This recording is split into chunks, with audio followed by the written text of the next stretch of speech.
Hello and welcome to my channel Ojas homeopathy. दोस्तों,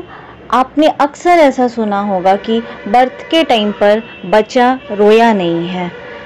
तो ऐसा क्यों होता है और डिलीवरी के वक्त ऐसी कौन कौन सी कंडीशंस आती हैं जिससे बच्चे के साथ ऐसी सिचुएशन आती है, और अगर बच्चा जन्म के वक्त रोया नहीं है तो उस वक्त क्या करना चाहिए और क्या क्या सावधानियां बरतनी चाहिए, और होम्योपैथी कैसे हेल्पफुल है इस कंडीशन से बाहर निकलने के लिए। तो आइए जानते हैं आज के इस वीडियो में। दोस्तों, जनरली डिलीवरी से पहले अगर एमनियोटिक फ्लूइड किसी भी कारण से ज़्यादा गिरना शुरू हो जाता है और मदर को पेन नहीं होता और फ्लूइड गिरने के 4 से 5 घंटे के अंदर बच्चे की डिलीवरी नहीं होती, तो ऐसी सिचुएशन आती है। दूसरा सिचुएशन ये भी होती है कि अगर मदर को 20 घंटे से ज़्यादा 18 से 20 घंटे से ज़्यादा लेबर पेन हो रहा है और पेन कभी लगातार या रुक रुक कर अगर लेबर पेन हो रहा है और ऐसे सिचुएशन में अगर डिलीवरी नहीं हो पाती है जल्दी, तो बच्चा पेट के अंदर बहुत ज़्यादा थक जाता है और संभावना ये होती है कि बच्चे ने पानी अंदर पी लिया है। तो ऐसे सिचुएशन में भी डिलीवरी के बाद, नॉर्मल इशू के बाद बच्चे के रोने की संभावनाएं कम होती हैं। दोस्तों, जब फीटस माँ के गर्भ में होता है तो उसके लंग्स यानी कि फेफड़ों में पानी भरा हुआ होता है, और जब बच्चा पहली बार डिलीवरी के बाद रोता है तो एयर काफ़ी अमाउंट में उसके फेफड़ों में इंटर करता है नाक और मुंह के जरिए। जैसे ही हवा उसके नाक और मुंह के जरिए फेफड़े में इंटर करती है तो उसी दौरान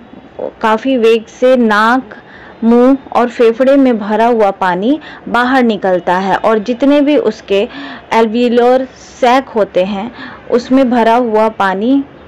निकल जाता है और उसमें पानी की जगह पे ऑक्सीजन भर जाता है, जिससे बच्चा प्रॉपर। फ्रेंड्स, बेबी के फर्स्ट क्राई करने का इंडिकेशन है कि बेबी के लंग्स और ब्रेन में अच्छी अमाउंट में ऑक्सीजन पहुंच चुका है और बेबी प्रॉपर तरीके से अपने रेस्पिरेट। दोस्तों, अब सिचुएशन ये आती है कि जब बच्चा फर्स्ट क्राई नहीं करता है तो लंग्स में भरा हुआ पानी लंग्स में ही रह जाता है, और ऐसे कंडीशन में बेबी को बहुत सीवियर न्यूमोनिया हो जाता है। ऐसे बच्चे को न्यूनेटल न्यूमोनिक बेबी भी कहते हैं। ऐसी अवस्था वाले बच्चे का अगर सही तरीके से ट्रीटमेंट नहीं किया गया तो बच्चे के ब्रेन का डेवलपमेंट भी सही तरीके से नहीं हो पाता, और चूँकि लंग्स में पानी भरा हुआ होता है तो हार्ट के ऊपर दबाव पड़ने के कारण से हार्ट में भी होल होने की संभावनाएं बढ़ जाती हैं।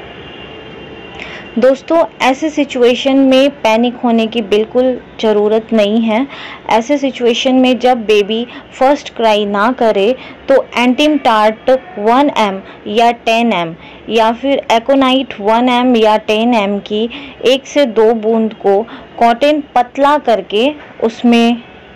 हम एब्जॉर्ब कर लेते हैं और बेबी के एनस के थ्रू हम इंटर कराते हैं। ऐसा करने से बेबी तुरंत रोने लगता है और रोने की वजह से